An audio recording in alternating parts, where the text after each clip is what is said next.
Hello, humanities students. So this is just a quick review on how to do the final project for African kingdoms. So we're going to go into teams and just wait a little bit. There we go. We're going to use cohort 1 since they're right there. So up here, general channel, assignment.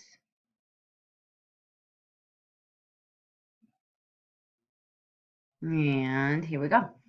So these are links that you wanted to use. There was a checklist. There was the web quest that should be turned in already. That was due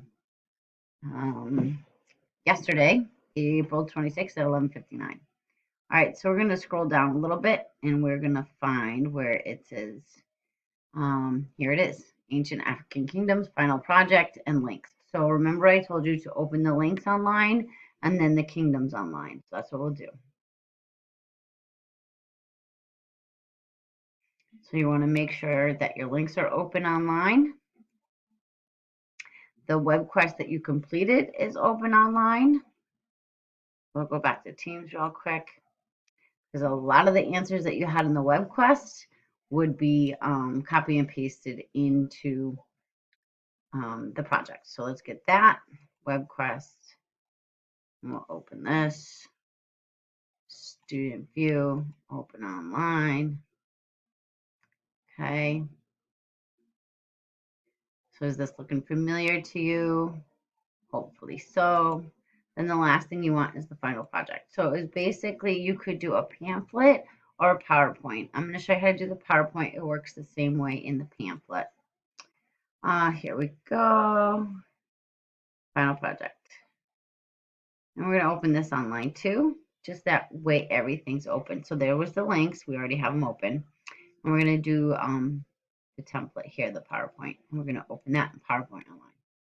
So this way we have all three things we need. The work from the web quest that we did. Hopefully you did because it'll make the final project that much easier. Okay. So this one we have an answer in here that I did as an example. So I'll use that in the PowerPoint. And then you have the links. This was the Edpuzzle, study.com, Actively Learn. Okay.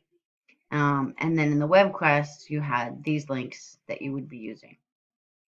So the final project, which is due Friday, 11:59 p.m. So if it's not done, use your Wednesday catch-up day to get this done first. So this is a sample, personalized theme, font, colors, and content. So Ghana and Mali and Songhai and the Congo and Zimbabwe and Swahili. So these were the 6 kingdoms that we looked at. I told you only need to do 3. So if by chance you have only you only have 3 destinations done, that is what I'm going to grade you on, and then you can go ahead and put those 3 things into the presentation.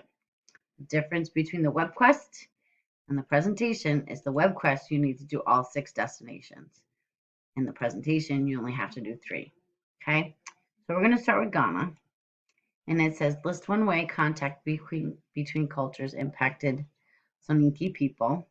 Summarize location, geographical features, how the empire began, decline of Ghana, some pictures in, one other fact that you found interesting. So a lot of you are asking about military, culture, food, that kind of thing. So that would be a fact that you would want to put in there. All right, so let's look at Ghana. How did the Ghana Empire begin? Empire first formed when a number of tribes of Soninke peoples were united under their first king, Dinga Sissi.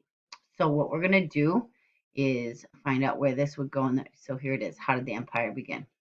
So we're going to take our answer and we're going to copy it from the work we already did and paste it into our PowerPoint. Okay. Now, some of the other things hopefully you can find. Well placed for trade, circumstances led to the downfall. So downfall is going to be decline. Geographical features and location is going to be your trade question. And then the last one, or the very first one here, one-way contact between cultures impacted Soninke people. So you want to look at the cultures of the Soninke people and how it was impacted by trade. So you're most likely going to have to go back into the Ghana links and look for how trade impacted their culture. Okay, so that's where it was located. When did the Ghana rule? Where did it come from? Iron and gold. So this is what they're trading. So iron was used to make strong weapons and tools that made the empire strong. So the iron that they trade made their empire strong. They established trade relations with Muslims of North and Africa and Middle East. Long caravans of camels were used to transport goods. So there were definitely, here's some interesting facts, not related geographically or culturally to modern Africa. A lot of what we know comes from the writings of Arab scholar. Ironsmiths were revered. Crossing the desert typically took 40 days. They're farmers, they didn't own land, each family was allotted. Salt was considered very valuable and heavily taxed by the king. Much of the salt mine where slaves used to mine salt. Salt was sometimes used as money. So we've got a couple of things around culture in that we know they had strong weapons and tools. Okay, so I'm going to copy this. I can go through it after to figure out what it is I think is most important and clean it up. But for now, we're just going to paste that in there. Then we're going to go back. We also know that they established trade relations with Muslims of Northern Africa and Middle East. So I'm going to copy that. Come back here. Put a semicolon to separate the thoughts. And then paste in what's there. I do want to check out the second one to see if there's anything more descriptive about how the culture is impacted. So now that I'm done with this one, I can come back here and I'm going to choose Ghana Empire number 2, open the link, and let's see what we can find out about culture. Okay, so Mali Empire ruins. So these are left behind architecture. It's not scrolling for me. There we go. All right.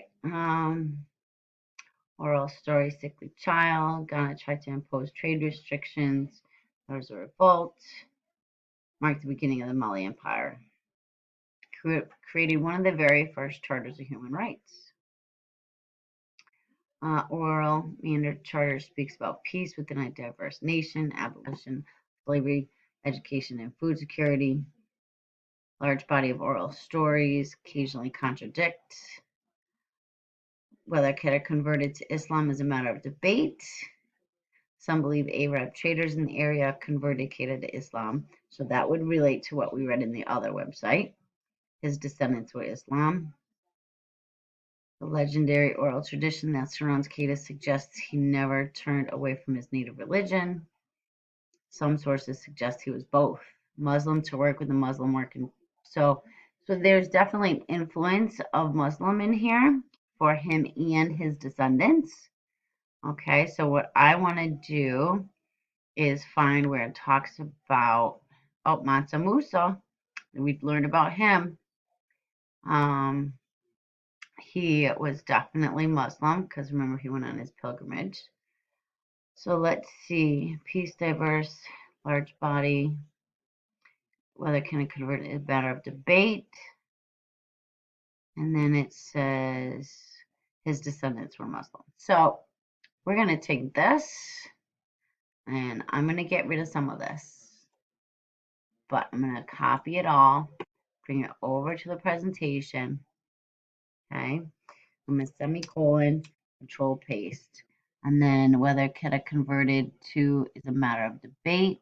Let's make this a little bigger.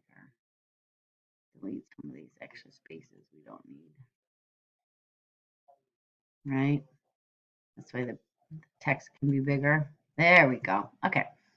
So we do not need this anymore because we know what we're talking about.